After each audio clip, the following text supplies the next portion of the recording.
Bonjour à tous, bienvenue dans cette toute première vidéo YouTube. Je m'appelle Guillaume et je joue à Age of Empires.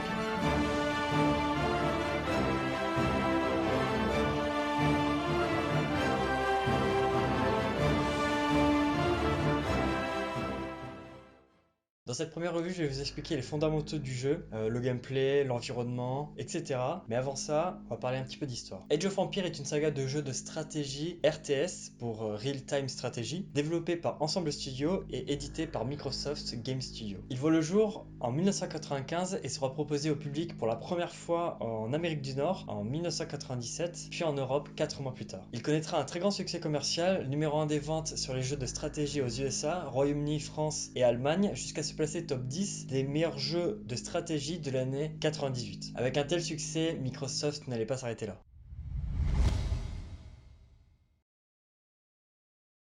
1999 sort Age of Empires 2, The Age of King. Et là on peut dire immédiatement que c'est un franc succès.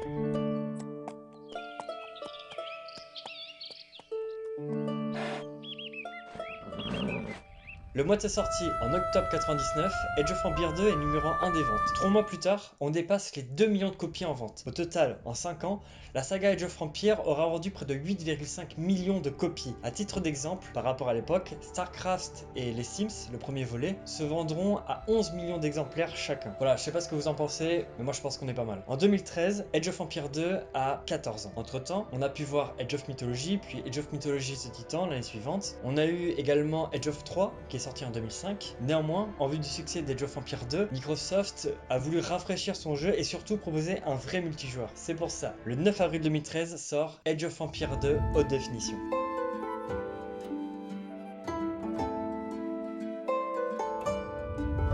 Et même si la mélodie reste très agréable à l'écoute, ce remaster reste un échec commercial. Après 14 ans, les graphismes n'ont que peu évolué, l'interface n'a pas beaucoup changé et le tout pour 20 €. En revanche, tout n'est pas acheté. L'éditeur de scénario est désormais complet et surtout Age of Empires fait ses premiers pas dans le PvP compétitif. Alors, petit aparté, je sais qu'il existait déjà des compétitions sur l'AO2 d'origine, je vois venir les anciens, mais pour moi, à cette époque, c'est pas assez développé. Je compare très volontiers à Stronghold Legend qui avait un potentiel incroyable, mais malheureusement qui était trop en avance sur son temps. Bien, 2 versions sur 15 ans, évidemment, il en manque un dernier. Il aura fallu attendre 6 ans pour que Microsoft nous ponde cette pépite.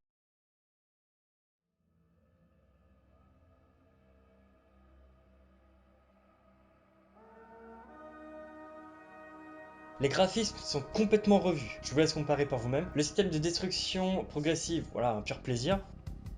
Évidemment avec tout ça, une interface retapée, l'intégration de tous les DLC passés, de nouvelles civilisations, une optimisation des serveurs multijoueurs encourageante, une IA toute neuve qui déboîte l'intelligence artificielle de HD. Si vous voulez, l'IA d'avant devait tricher en gagnant des ressources supplémentaires pour s'apparenter à un niveau de difficulté hardcore. Celle de DO n'en a pas besoin. Le tout, encore une fois, pour 20 €, et là, les joueurs sont plutôt satisfaits. Bien, ceci dit, rentrons dans le vif du sujet.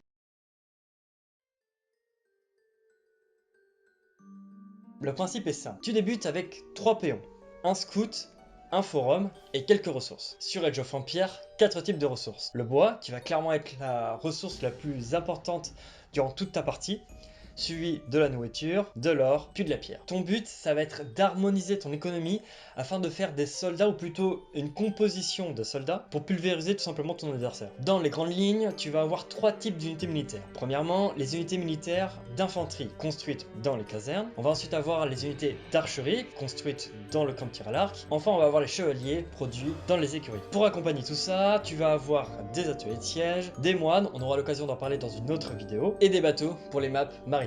Age of Empires, je dois forcément parler des âges. Dis-toi que c'est comme les niveaux, il y en a 4, plus tu es à un âge avancé, plus tu seras fort, tu pourras proposer de meilleures unités pour toujours pareil, pulvériser ton adversaire. On va donc retrouver l'âge sombre, l'âge féodal, l'âge de château, puis enfin l'âge impérial. À l'âge sombre, on va donc avoir, on se rappelle le start, un scout, un forum, 3 péons et quelques ressources. On va pouvoir construire des bâtiments scindés en 2 catégories, les bâtiments militaires et les bâtiments dits économiques. Côté économique, toujours à l'âge sombre, on va donc avoir des habitations pour augmenter notre capacité maximum de population, des bâtiments de récolte, le moulin, le camp de bûcheron, le camp de minage, des ports pour produire des navires de pêche, pour ramasser de la nourriture, et des navires de transport pour transporter des unités à travers les fleuves la mer, la flotte d'une manière générale. Niveau militaire, on va avoir à disposition déjà des avant-postes pour apercevoir une grande zone inexplorée et le brouillard de guerre. Voilà, c'est deux choses distinctes. Le brouillard de guerre, si tu veux, ça va équivaloir à une zone explorée à un temps donné. Si j'explore avec mon scout ici, mais que l'ennemi décide de construire par exemple une caserne après mon passage, moi je verrai pas la caserne jusqu'à que je repasse à cet endroit. Nous avons aussi les premières murailles, faites en bois, donc assez fragile, mais on a que ça, donc on s'adapte. Et enfin, le premier bâtiment militaire qui devrait être construit pour construire les autres bâtiments militaires, l'archerie, l'écurie, j'ai nommé du coup la caserne. Par la suite, vous l'aurez compris, en évoluant d'âge, vous débloquerez l'accès à de nouveaux bâtiments, tels que le marché, la forge, l'université, les châteaux forts, etc.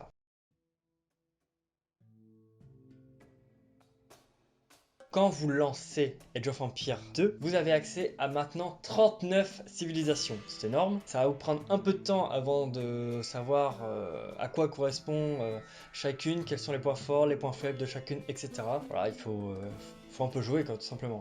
Sachant que dans chaque civilisation, vous allez avoir une unité, voire deux unités uniques. Donc ça fait beaucoup d'unités uniques. Néanmoins, pour t'aider, ne t'inquiète pas, tu vas avoir un arbre des technologies qui est super bien fait. On va le présenter globalement ensemble. Là, par exemple, j'ai pris les Francs. Les Francs, d'ailleurs, j'aurai l'occasion de reparler, mais c'est vraiment une civilisation que je conseille pour tous les novices. C'est simple à jouer, c'est facile, mais rapidement, d'autres vidéos arriveront. Tu vas avoir les châteaux, du coup, qui coûtent 25%, passant du coup de 650 à 488 pierres. La cavalerie qui aura 20% de PV en plus à partir de l'âge féodal. L'amélioration des fermes qui sera gratuite et les cueilleurs qui travaillent 15% plus rapidement. Tu vas ensuite avoir juste là les unités uniques qui se fabriquent très généralement dans le château fort. Pour les francs, c'est juste un putain de lanceur de hache, ça annonce l'ambiance. Les technologies uniques qui sont également dans le château. Et enfin, le bonus d'équipe qui t'affecte toi et toute ta team. Dans la technologie, tu vas avoir tout ce qui va être bâtiment, slash unité, slash technologie que tu vas pouvoir faire avec ta civilisation.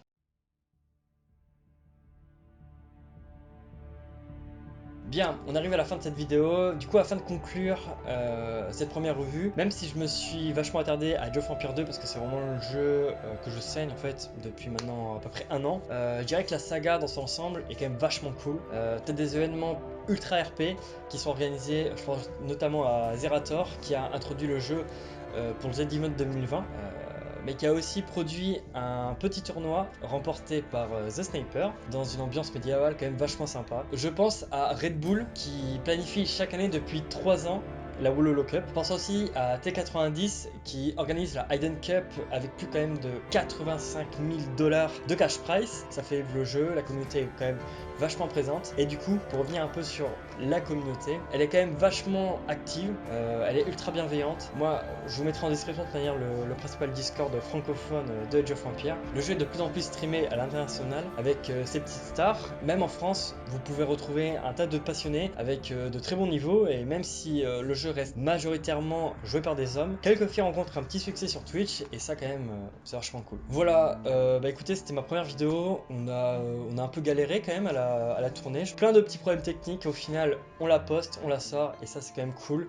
C'est le début d'une petite aventure. Voilà, ça va être cool. J'espère que vous serez au rendez-vous. Il y a du Age of Empires, mais il n'y aura pas que de ça. Il y a plein de trucs qui m'intéressent. Donc si ça peut vous intéresser, abonnez-vous, likez, posez des questions. Voilà, profitons-en que ce soit le début pour discuter, pour échanger, etc.